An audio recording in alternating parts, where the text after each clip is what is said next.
Bismillah ar-Rahman ar-Rahim. Sabbih isma rabbikal a'la alladhi khalaqa fasawwa walladhi qadara fahada walladhi akrajal mar'a faj'alahu ghutha'an ahwa. In the name of Allah, most gracious, most merciful, glorify the name of thy guardian Lord, Most High, who has created and further given order and proportion, who hath ordained laws and granted guidance, and who bringeth out green and luscious pasture, and then doth he make it a swarthy stubble.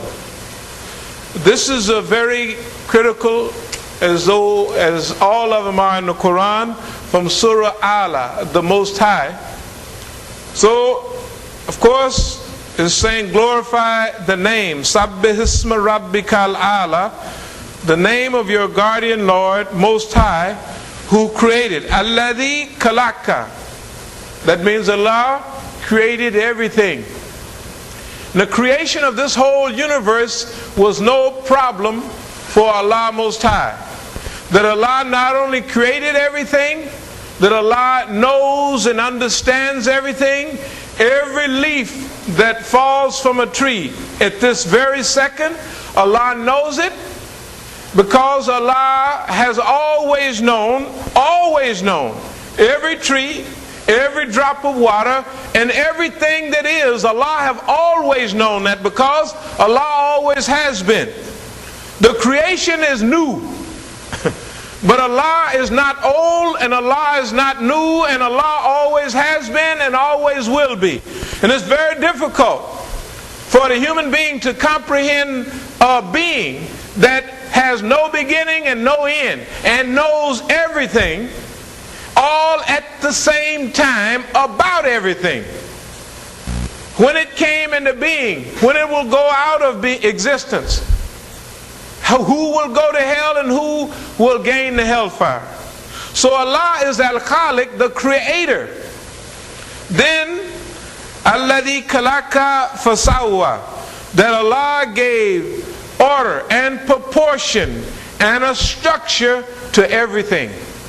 Allah gave us that beautiful body that we have, the eyes to see and everything else that goes along with it, and placed us in an environment where all of that becomes useful and becomes valuable.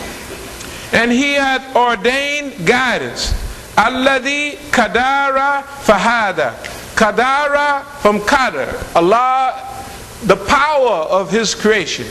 That Allah created everything, but through His power, He gave everything life and a system in which it lives, and that it will be able to acquire all the needs that it has until it reaches its stage of development.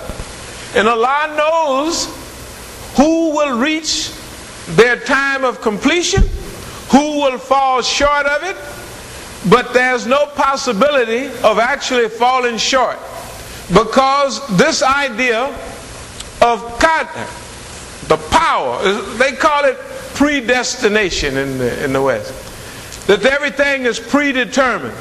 Now in Islam, we know that that's partly true. What they mean by predetermination, though, is that everything is created, the money you have, the day you're going to die, all of that is fixed, and there's nothing that you can do about it. Your destiny is written on your forehead, right?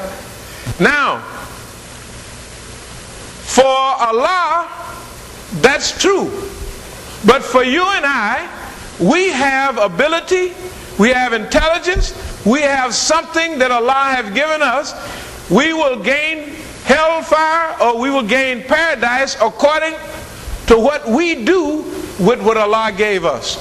Each person will be judged, as one hadith said.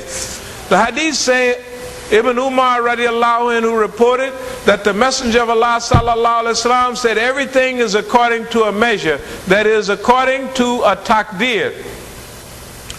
Even weakness and intelligence. This is in Sahih Muslim. So now What we're trying to say is Allah knows whether you're going to be successful or unsuccessful. Allah knows whether you're going to win a contract next week or next month. Allah knows when you're going to die, how many children you're going to have, whether you're going to gain heaven or hell. And it's though it's fixed, but the part that is not fixed is what you do. See, Allah knows what you're going to do. So people will think that I have no power over my destiny. Yes, you have power over your destiny because you choose to do right or you choose to do wrong. If you choose right, then you'll be rewarded for it. If you choose wrong, you will be punished for it. That's where the measure, the taqdeer, comes in. Another thing is that each individual will be judged according to his ability. One person may become a billionaire, right? Because they had the intellectual ability to acquire $1 billion in this environment. Another person may not have that same ability, but that person would not be judged on the same criteria as you and I, because that person didn't have the ability. That's why Allah is the all-wise judge. That Allah will judge us not only according to what we do, but according to the ability that we had.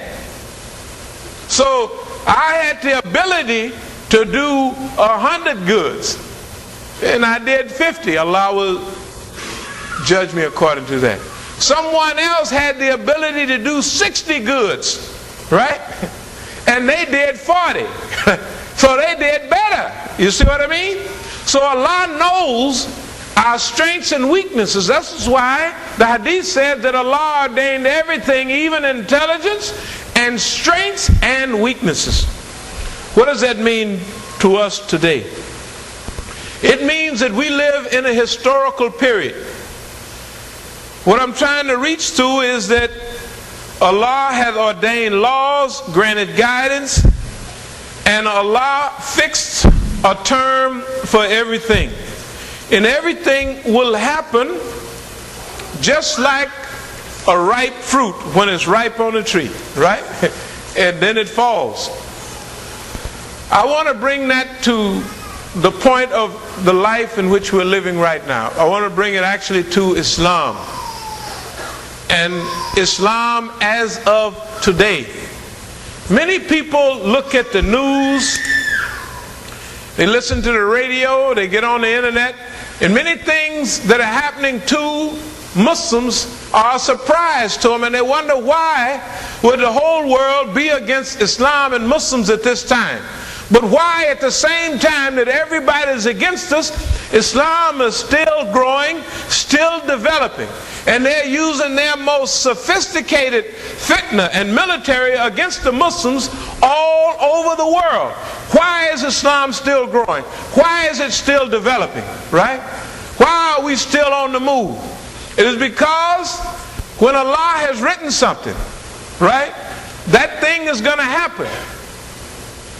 And it appears to us, according to the historical pattern, according to what we understand. Remember, the Quran says, travel through the earth and see what was the end of those before you, that you may acquire knowledge. So some people tell us we shouldn't study history, then they're not studying the Quran. Because the Quran tells you to study history, study people, find out what happened to all of those people. You can learn something from that.